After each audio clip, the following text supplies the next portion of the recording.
My parents called my wedding a disgrace, said I was throwing my life away. But the moment they saw who I married live on national TV, everything they believed about me collapsed. My name is Lily Anderson. I'm 29 years old, and I grew up in a family where image mattered more than truth. From the outside, we looked perfect, well-dressed, well-spoken, always smiling in photos. But inside, everything was about status, what you achieved, who you knew, what people could say about you. My parents lived for that. Every conversation somehow turned into comparison. Look at their daughter, she's already successful.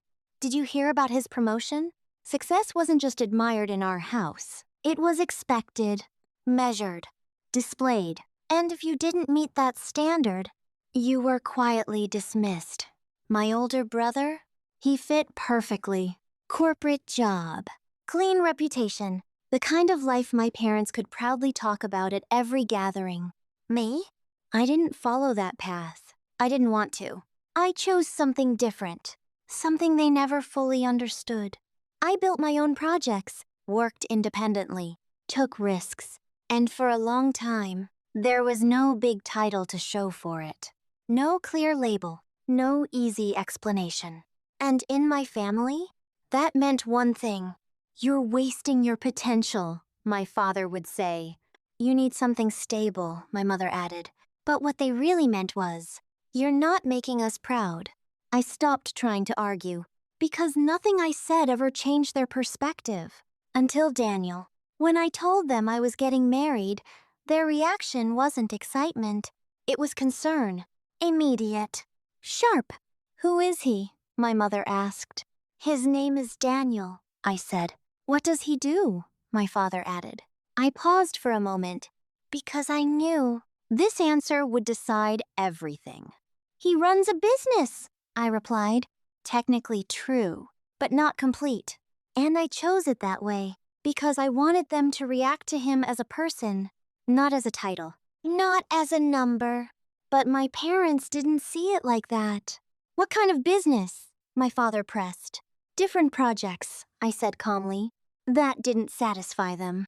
Over the next few days, the questions became sharper, more direct, more suspicious. You don't even know what he does? My mother asked one evening. I know enough, I replied. That's not reassuring, my father said. I stayed quiet, because explaining more wouldn't help. Not the way they were listening. You're rushing into something you don't understand, my mother added. I understand it, I said. I just don't need to prove it to you. That sentence changed everything, because in their eyes, I had just stepped out of line. This is your future, my father said firmly. And right now, it looks like a mistake. I looked at him, calm, certain. It's not a mistake, I said. It's my choice. Silence. Heavy.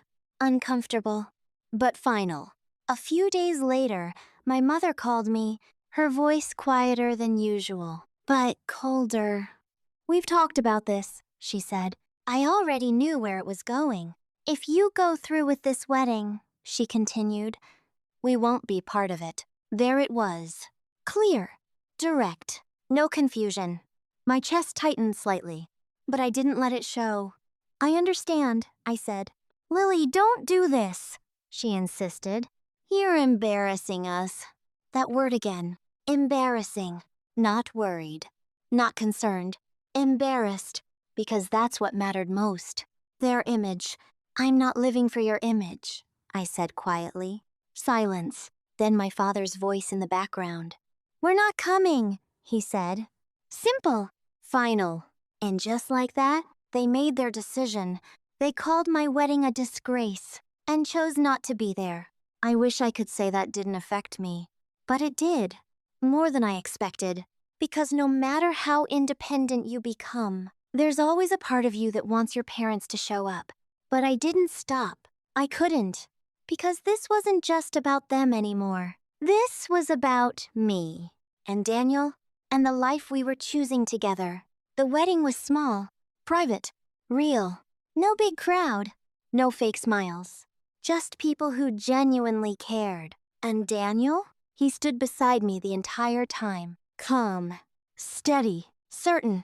And for the first time in a long time, I felt completely at peace with my decision. But what my parents didn't know was that this wasn't just a wedding, it was part of something bigger.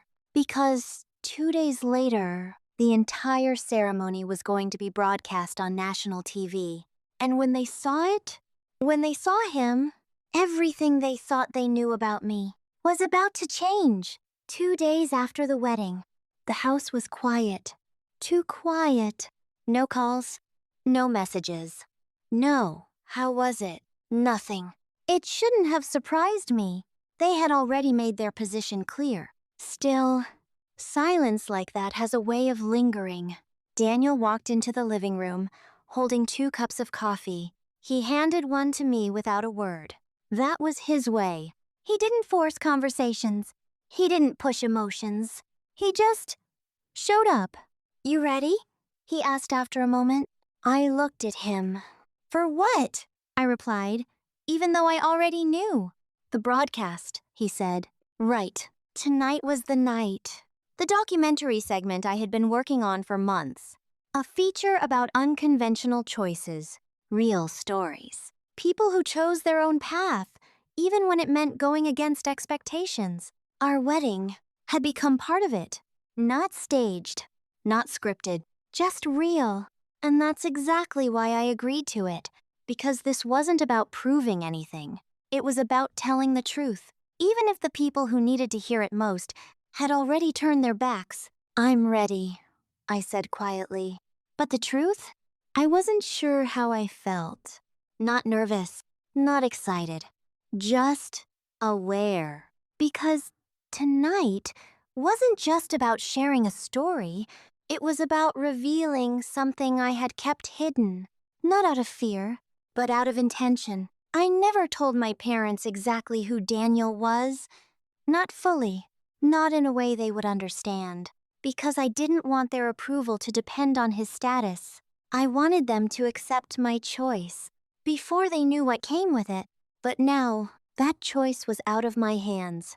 The truth was about to go public. For everyone, including them. The broadcast started at 8. We didn't watch it immediately. Instead, we sat in silence for a while, letting it unfold somewhere else.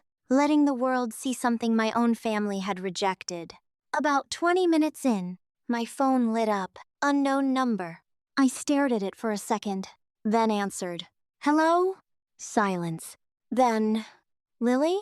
My chest tightened. My mother. I hadn't heard her voice since before the wedding. "Hi," I said. Her breathing sounded uneven, like she wasn't sure what to say next. "We're watching it," she said finally. I nodded, even though she couldn't see me. "Okay," I replied. Another pause. "We didn't know," she added. There it was. The beginning. "What didn't you know?" I asked. That he... She hesitated. I didn't help her. I let her say it. "Is that really him?" she asked. I closed my eyes briefly. "Yes," I said. Silence. Heavy. Processing. Because now, they were seeing everything. The interviews, the headlines, the recognition, the man they had dismissed, without even trying to understand. "Why didn't you tell us?" she asked. Her voice wasn't sharp this time. It was uncertain. "Would it have changed anything?" I asked calmly. She didn't answer.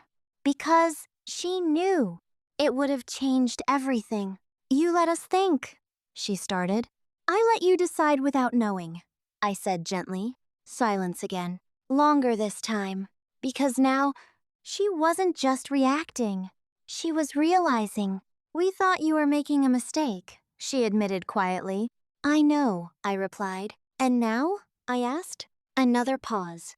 Then, "Now I think we were wrong." Those words, I had imagined hearing them so many times, but hearing them now felt different. Because they came after rejection, not before. My father's voice came through in the background. Lower, more serious. Let me talk to her. A shift. Then, Lily, he said. Simple, direct, but not harsh. Hi, I replied. Another pause. Then, why didn't you tell us who he really was? He asked. I didn't hesitate. Because I wanted you to care about my choice, I said, not his title. Silence. Because that answer left no room for argument. We need to talk, he said finally. I looked at Daniel. He was watching me quietly. Calm, supportive. We can talk, I said, but not tonight. Why not? My father asked. Because tonight isn't about fixing things, I replied. A pause. Then what is it about? He asked. I took a slow breath, understanding what you did. Silence. And for the first time, they didn't argue, didn't interrupt, didn't defend themselves. Because now, they were seeing everything. Not just the wedding, not just Daniel, but me, and what they had almost lost. But this wasn't over, because what they did next would decide whether this was just shock or something real. After that call, I finally turned the TV on. I hadn't planned to, but something inside me needed to see it. Not just hear their reaction. See what they were seeing. The screen lit up with soft music and slow transitions. Real stories. Real people. Then, it shifted to us. To my wedding. I watched myself walk down the aisle. Simple dress. No grand entrance. No parents beside me. Just me. And strangely, I didn't look alone. I looked calm. Certain. Like I already knew something no one else did. The camera cut to Daniel, standing there, waiting. Not nervous, not performative, just steady. Then the narrator's voice came in, talking about choices, about people who choose their own path, even when it costs them everything. I felt my chest tighten slightly, because this wasn't just a story anymore. It was my life, reflected back at me. Then came the shift. The moment everything changed, the narrator paused slightly. And sometimes, the person the world underestimates, a soft cut, is standing beside someone the world already knows. The screen changed. Fast, sharp, clips, interviews, headlines. Daniel, not as my husband, but as himself, recognized, powerful, unavoidable. His company. His influence, his name appearing across the screen. Clear, confident, and impossible to ignore. I didn't look at Daniel sitting next to me. I kept watching, because I knew. This was the moment, the one my parents were reacting to, the one that changed everything in their eyes. But for me, it didn't change anything, because I already knew who he was. Before all of this, before the cameras, before the reveal, and more importantly, I knew who he was without it. The screen shifted back to our vows. Simple words, quiet promises, no mention of success, no mention of status, just us. And that contrast, that difference, it said more than anything else. My phone buzzed again. Messages, dozens of them, relatives, old friends. People who had barely spoken to me in years. Is that really your husband? Why didn't you tell anyone? This is insane. I scrolled slowly, not rushing, not reacting, because I already knew what this was. Not concern, not care. Attention. Triggered by one thing. Status. And that didn't feel good. It felt empty. Then my phone rang again. My brother. I stared at his name for a second, then answered. Hello? Lily, what is going on? He asked immediately. His voice wasn't angry. It was shocked, confused. You're watching it? I asked. Everyone is watching it, he said. You're everywhere right now. Of course I was, but that wasn't the point. Is it true? He asked. I knew what he meant. Not about the wedding. About Daniel. Yes, I said. Silence. Then, you married him? He said. I could almost hear him trying to process it. Yes, another pause. Then his tone shifted. Completely. That's huge, he said. I closed my eyes briefly, because there it was. The change. Instant. Effortless. Based on one thing. Not me. Not my happiness. Just who I married. You didn't think it was before, I said quietly. He didn't answer. Because he knew. You made it sound like it wasn't a big deal, he said. It wasn't, I replied. To me. Silence. Because that answer didn't fit his understanding. We need to talk, he said finally. Same words. Different meaning. Why? I asked. Because this changes things, he said. There it was. Clear. Honest. And exactly what I expected. I let out a small breath. No, I said. It doesn't. What do you mean? He asked. I mean the only thing that changed is what you see, I replied. Silence. Because that truth was hard to argue with. I'm still the same person, I added. The same one you all judged. No response. Because now, he didn't have one. We'll talk later, he said. But it didn't sound confident. It sounded like he needed time. Time to adjust. Time to understand. We ended the call shortly after. I set my phone down again. The documentary was reaching its final moments. Soft music. Smiles. Quiet scenes of people choosing their own paths. And I realized something then. They didn't reject me because I was wrong. They rejected me because I didn't fit their expectations. And now, that I suddenly did. In a way, they understood. Everything felt different to them. But not to me, because I had already made my choice. Before the approval, before the attention, before the reveal. And what happened next would show me whether they truly understood that, or were just reacting to what they finally saw. The night of the broadcast ended quietly. No celebration. No dramatic messages. Just silence. But this time, it felt different. Not empty. Not distant. More like something was shifting. The next morning, my phone was full. Missed calls. Messages. Notifications from people I hadn't heard from in years. We saw you on TV. Why didn't you tell us? Your husband is incredible. I read them slowly. And the more I did, the clearer it became. They weren't reaching out because they cared. They were reaching out because they were impressed. And those two things, they're not the same.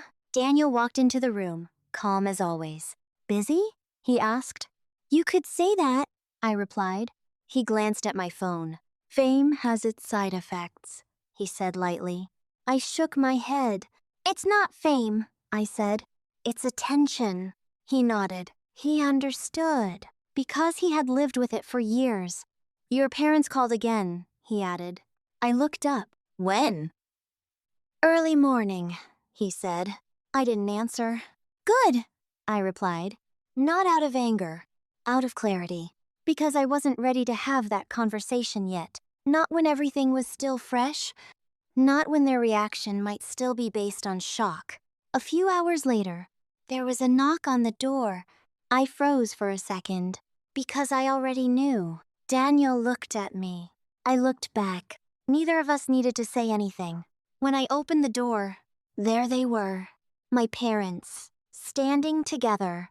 Not dressed up, not composed. Just there. Lily, my mother said softly. I didn't move aside immediately, not to make a point. Just instinct. Because this moment mattered. Can we come in? My father asked.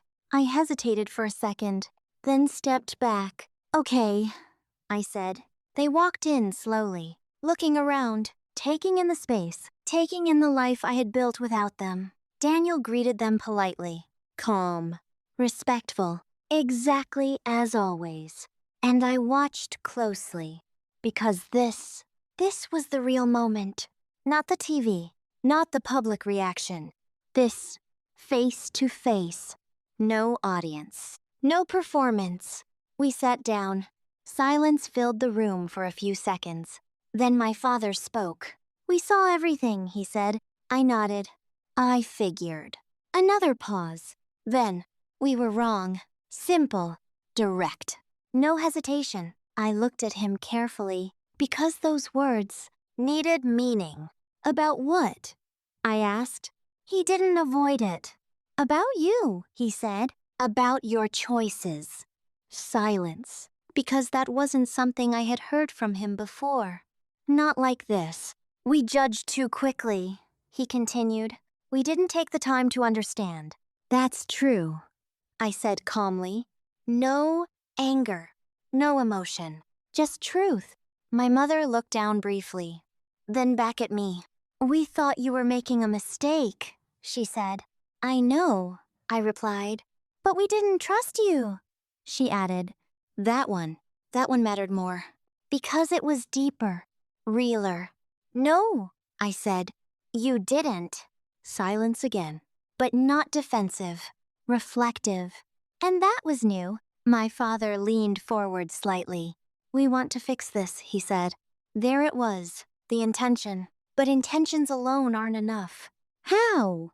I asked. Simple question, hard answer. They looked at each other, then back at me. "We want to be part of your life," my mother said. I nodded slowly. "But not like before," I added. They both shook their heads quickly. "No conditions," my father said. "No expectations," my mother added. "And no judgment." I held their gaze, because this moment was everything. Years of patterns, years of pressure, all coming down to this. "I'm not the same person you remember," I said. "We know," my father replied. "And I'm not going back to that version," I continued. "We don't expect you to," my mother said. Another shift, another difference. "And Daniel?" I asked, because that mattered too. My father looked at him, then back at me. "He's not why we're here," he said. That answer told me everything. Because if they had said anything else, it wouldn't have been real. "He's part of your life," my mother added. "And that's enough for us." I took a slow breath, because for the first time, this didn't feel like performance. It felt like change. Not perfect, not complete, but real. "We'll take this slowly," I said. They nodded immediately. "Of course," my father said. "No pressure, no urgency, just acceptance." And that was new. But even then, there was one last thing I needed to see. Because apologies are easy. Real change takes time.